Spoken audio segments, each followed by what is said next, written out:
autres que congolais, c'est-à-dire canadienne, française, qu'il perde jamais, il ne doit jamais perdre sa nationalité congolaise.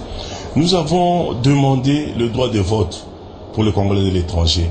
On va commencer pour une première étape. Nous avons proposé à ce qu'on organise, s'il y a des élections dans les jours ou les années à venir, qu'on fasse une première étape au niveau des pays organisés. Par exemple, les pays de l'Union européenne, les pays, l'Afrique du Sud, le Canada, les États-Unis, la Chine, pour une première étape. Et après, on verra comment étendre ça dans d'autres pays, dans la diaspora africaine et autres.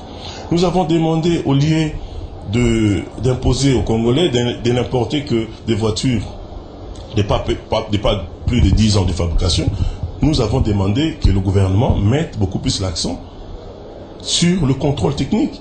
Vous savez que vous pouvez acheter votre véhicule aujourd'hui, même hier.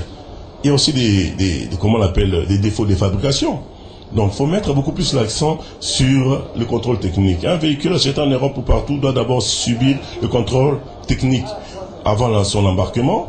Arrivé ici, par exemple, à Kinshasa, un autre contrôle technique annuel. Vous savez, ça va aussi régénérer de l'argent dans la caisse du Trésor public pour d'autres projets. Nous avons demandé à ce que le gouvernement encadre, aide nous Congolais de l'étranger à créer une banque des Congolais de l'étranger. Aujourd'hui, on parle de Western Union et autres agences de transfert de fonds qui n'appartiennent pas aux Congolais.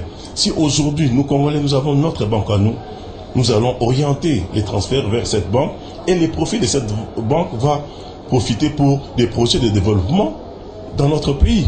Nous avons demandé à ce que nous ayons un ministère des Congolais de l'étranger. Pourquoi un ministère des Congolais de l'étranger?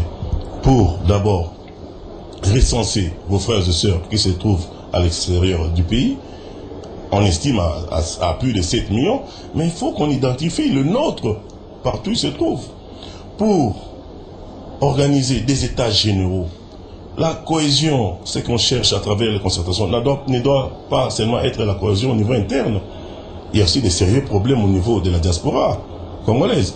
La cohésion doit être à l'interne et à l'externe. Et après, vous savez, il y a une certaine fracture entre un groupe de nos amis dont j'ai fui un des précurseurs, je n'ai jamais caché ça, j'ai fui un combattant, et les personnalités politiques de ces pays, que ce soit de la majorité, que ce soit de l'opposition. Ils sont incapables de tenir des conférences, d'évacuer librement quand ils sont en séjour, quand ils séjournent en Europe, en Amérique, partout, parce qu'ils sont menacés, ils sont attaqués. C'est un problème sérieux, c'est pas bien pour l'image de la République. Nous sommes là pour... Je ne vous arrête pas, c'est vrai. Aujourd'hui, est-ce qu'on peut dire que vous paraissez un peu comme le messager? Vous êtes venu au pays, vous avez pris part quand même à ces assises, certainement vous avez assisté à une thématique.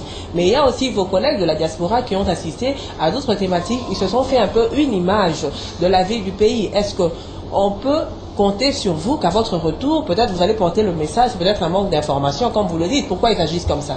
Là aussi, c'est un problème. Oui, voilà pourquoi nous étions là. Et je salue l'initiative du Premier ministre qui avait mandaté le ministre de l'Intérieur, son Excellence Mouyej.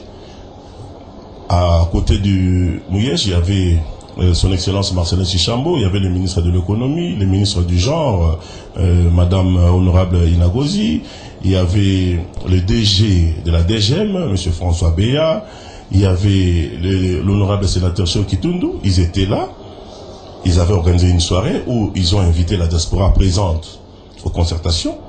On a eu un échange, des échanges fructueux, où j'ai pris la parole.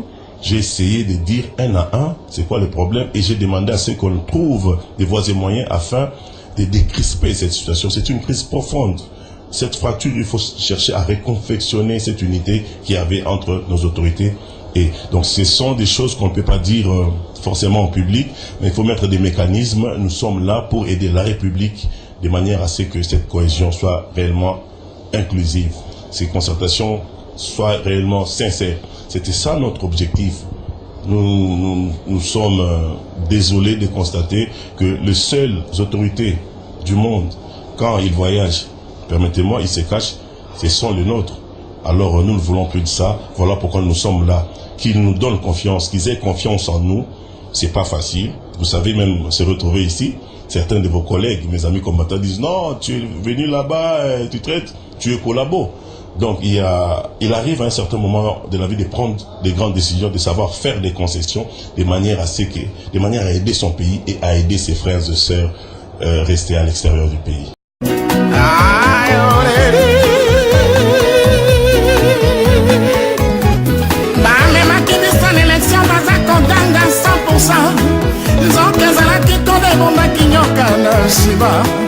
Bazalaki komplamba ibaba voto ya peuple.